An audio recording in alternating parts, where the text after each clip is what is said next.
Sige, tapusin na natin ang ating lecture sa umagang ito bago pa kayo tapusin ang lecture na ito. Sige. So, muna tayo sa derivatives of the trigonometric and inverse trigonometric functions. So, madali lang siya. Sabi ko, 5 minutes starts now. Medyo hindi lang 5 minutes, I think 10 minutes, 15 minutes, tapos na tayo. So, these are the derivatives of the different trigonometric and inverse trigonometric identity functions. So, dito sa ating right column, we got yung mga common trigonometric functions, sine, cosine, tan, and then cotangent, secant, and cosecant. So, kailangan yung kabisaduhin to lahat. Okay. And then, ganoon din sa inverse trigonometric, we have inverse sine, inverse cosine, inverse tan, inverse cotangent, and so on and so forth. Tapos ito yung equivalent na derivatives nila. And yung mapapansin nyo, di ba? Sin u is equal to cosine u, tapos du dx. So, itong du dx na ito yung chain rule na nag-occur pag yung given yung u. So, yung sin u, papalitan lang natin ng cosine, tapos copy natin yung u, tapos differentiate natin yung u with respect to x. Kaya may dx. Okay? So, joke lang, hindi nyo siya kailangan kabisaduhin kasi kung mapapansin nyo, di ba yung cotan is kabaliktaran lang ng tangent, tapos low de high minus high de low, low low, etc. etc. So, ang kailangan nyo lang ma-memorize ay itong actually, itong dalawang ito lang pala. Yung sine and tangent. Ay, sine and cosine. Kasi kung alam niyo yung sine and cosine, alam niyo na yung makukuha niyo na yung derivative ng tangent, cotangent, secant, cosecant, etc. Pero syempre, mas maganda kung memorize niyo pa rin silang lahat para mas mabilisan kayong mag-solve. And ganoon din dito sa inverse trigonometric functions. Kung mapapansin niyo yung sine and cosine, magkamukha siya, nagkaroon lang ng negative dito. At ganoon din sa tangent, 1 over 1 plus u squared, nagkaroon lang ng negative dito. And ganoon din sa secant, 1 over u squared of u squared minus 1, nagkaroon lang ng negative. So, madali lang siya anuhin. So, mga kailangan i-memorize, lagyan ko ng asterisk para hindi kayo mahirapan. Yan lang. So, di ba mukhang marami sa una pero kung kabisado niyo yung dalawang yung mga may asterisk, mas madadalian kayo. Okay, so examples tayo, diretso. So, if y is equal to sine 4x squared, hanapin natin yung derivative. Y is equal to sine 4x squared. So, kunin natin yung derivative. Y prime is equal to sine, palitan natin ng cosine. Cosine, and then yung u, which is, yung u natin ay yung kabuuang 4x squared. So, copy lang natin yung 4x squared. Pero, dahil nga may chain rule na du dx, differentiate u, which is 4x with respect to x. So, 4 times 2 ay 8x. So, yung derivative of y is y 8x cosine 4x squared. Another example, if z is equal to tangent 1 half y, so z is equal to tangent 1 half y, then we get yung z prime. Yun ang yung derivative. We have secant squared, tapos yung u na 1 half y. Tapos, by chain rule, differentiate natin yung 1 half y. Derivative of y is 1 times yung constant niya na 1 half. Kaya, z prime now is equal to 1 half secant squared. Okay? Another example tayo. We have r is equal to 2 plus 3 cotangent 4 pi, and then raised to 5. So, kunin na yung derivative niya. General power rule, di ba? R, bababa yung 5. We get 2 plus 3 cotangent 4 pi times, I raised to 4. Bawasan ng power. Times, chain rule. By chain rule, kunin na yung derivative nung nasa loob. Derivative of 2 is 0. Derivative of cotangent 4 pi, 4 theta. So, yung constant na 3 times derivative of cotangent ay negative cosecant. Negative cosecant. Tapos 4 pi. And then, by chain rule ulit, kunin na yung derivative ng 4 pi with respect, 4 theta with respect to theta. So, derivative of theta is 1. May iwan yung 4. Okay? Therefore, we have, r prime na to Kalimutan ko isulat. So, r prime is equal to 4 times 3 ay 12 times 5 ay 60. So we get 60 times yung negative cosecant squared 4 pi times yung 2 plus 3 cotangent 4 pi raised to 4. Simplify lang natin. We got r prime is equal to negative 60 cosecant 4 theta squared. Sorry, nasasabi ko talagang pi times yung 2 plus 3 cotangent 4 theta raised to 4. So, yan yung derivative ng r. Another example, punta naman tayo sa inverse trigonometric functions. So, derivative, if y is equal to inverse sine 2x, then yung derivative ng y, therefore, derivative of y is equal to, kunin lang natin yung 1 over square root of 1 minus u squared. Yung u natin ay 2x. So, 2x squared. Tapos, derivative of u with respect to x, yung u natin ay 2x. So, times 2 lang. Therefore, we have y prime is equal to 2 over square root of 1 minus 4x squared. And another one. So, punta naman tayo dito sa example number 5. We have y is equal to the inverse secant of square root of 1 plus x squared. Kunin natin yung derivative niyan. So, then kunin natin yung derivative.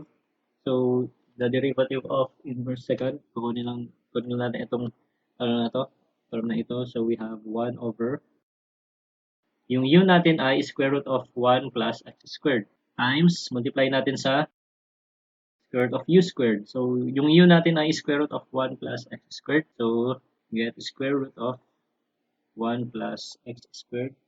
And that is squared natin. Then, minus 1.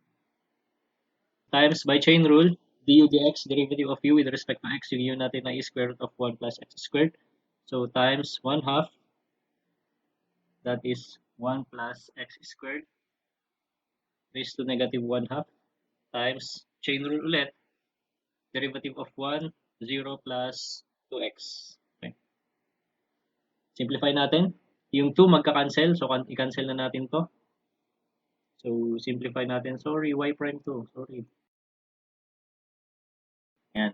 Okay, simplify lang natin. We got square root of 1 plus x squared times square root of 1 plus x squared. I-square natin yung kabuuan doon. So, magka-cancel lang siya, ano? Magka-cancel itong square root tsaka yung squared. We get square root of 1 plus x squared tapos minus 1. And then, multiply natin sa yung 1 plus x squared raised to negative 1 half. Bababa lang siya. So, that is square root of 1 plus x squared.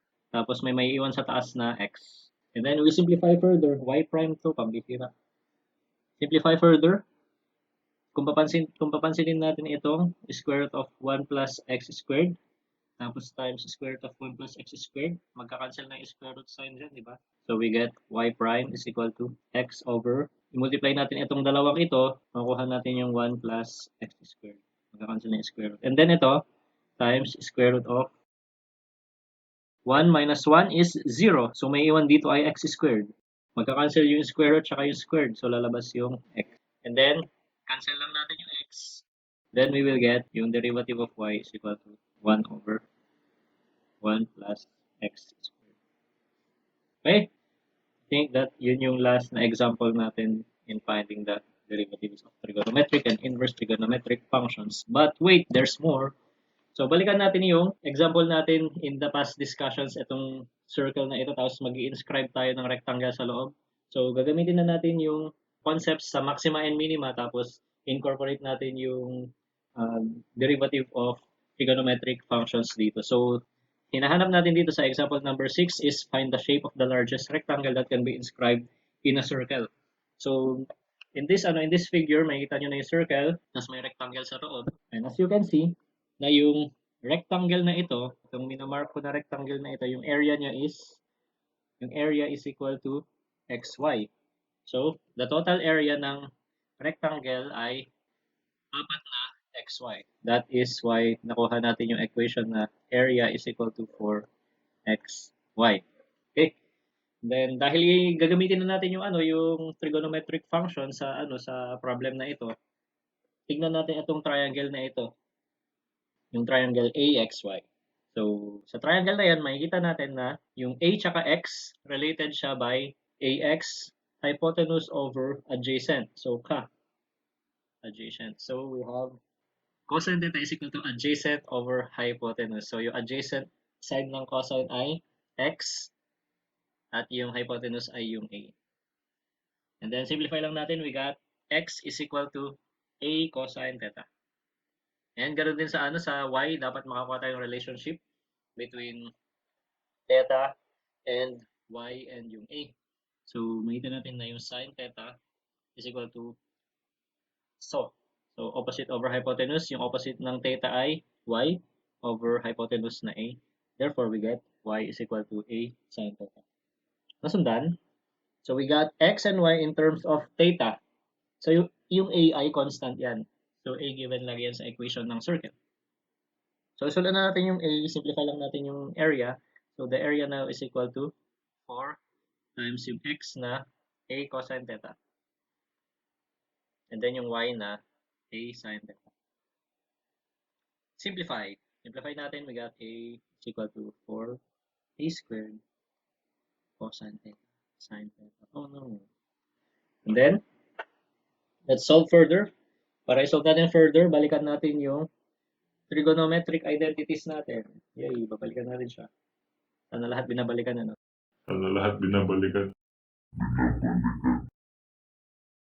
Maalala natin na yung trigonometric identity na 2 sine theta cosine theta is just equal to sine 2 theta.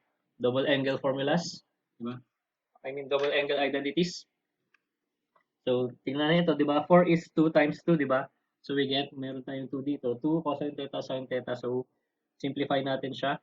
We got A is equal to 2A squared sine 2 theta. Nasundan? Trigonometric identities lang siya. Then, find the derivative. So, kunin natin yung derivative, we get A prime is equal to 2A squared. Dahil constant to, i-retain natin yan, 2A squared. And then, the derivative of sine is cosine. And then, 2 theta times yung chain rule na times 2. Tapos, dahil maximum area ang hinahanap natin, i-take natin yung derivative ng area into 0. To 0, we get 0 is equal to 2 times 2 ay 4. Simplify lang natin yung 2. Multiply natin dito, we get 4A squared cosine 2 theta. Okay? So, hanap tayo ng value for theta.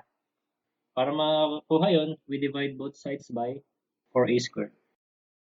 Magka-cancel to, we now have 0 is equal to cosine 2 theta. Tapos, kung natin yung inverse, we get inverse cosine 0 is equal to 2 theta. Tapos, divide both sides by 2. Tapos, pinutin nyo to sa calculators nyo. Therefore, we got theta is equal to inverse cosine 0 over 2. Okay? So, yung theta natin ay 45. At pag nilagay mo dyan 45, that is wrong. Kahit yan pa yung lumabas sa calculator mo, that is wrong. Mamaliin ko yung sagot na yan. Kasi kung titignan nyo sa calculators nyo, yung calculators natin naka-degrees. Kaya ibig sabihin mali ang sagot natin. Kasi dapat naka-radians yung sagot natin. Yung calculator natin. Okay? Kaya kung gagamitin natin yung radian, para mailipat natin sa radians yung mode ng calculator natin, shift mode. Tapos may rad doon sa 4. Kaya nakarad na siya. So, pwede natin siya isolve. Shift, cosine. So, yun yung inverse cosine. Tapos divided by 2. Therefore, yung theta natin is equal to 1/4 pi or pi over 4. So, dapat yun yung sagot natin na ano. Ito yung tamang sagot na theta natin. Ito na ba yung tamang sagot? Hindi pa. Hindi pa ito yung tamang sagot.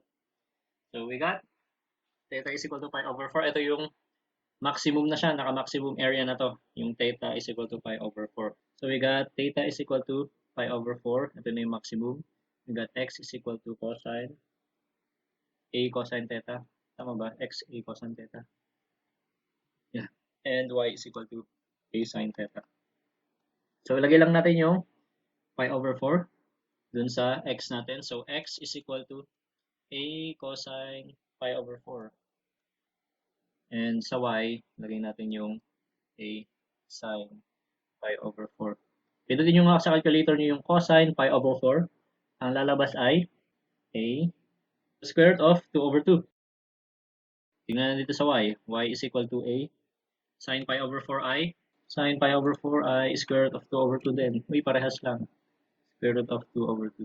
So, makikita nyo na yung y natin ay a square root of 2 over 2. At yung x natin ay the same value siya. So, a 2 over 2. Diba? Magkamukha sila. So, therefore, we can say na yung maximum rectangle na pwedeng mabuo should have the dimensions x that is equal to the dimension y.